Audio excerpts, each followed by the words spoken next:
Anche oggi è un buon incontro, produttivo e positivo, e diciamo che ci avviamo verso la firma di questa preintesa quadro, che è già una bella pietra miliare. È soddisfatto il presidente Luca Zaia. Il nuovo incontro di oggi a Roma con il sottosegretario Bressa è stato un ulteriore passo avanti per la strada verso l'autonomia del Veneto.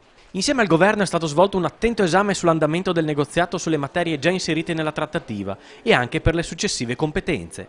Da questo momento con serietà, sicuramente la sanità, il lavoro, l'ambiente, i rapporti con l'Europa e l'istruzione, ma arriverà anche un nuovo pacchetto di materie che spero si andrà a concretizzare ancora prima della preintesa quadro. Zaia è fiducioso anche sulle tempistiche per la firma del preaccordo. Io immagino che il preaccordo si debba assolutamente firmare, se si firma, ma non ho motivo di pensare che non sia così, prima della presentazione e dell'inizio della campagna elettorale. Noi assolutamente non stiamo contemplando interruzioni.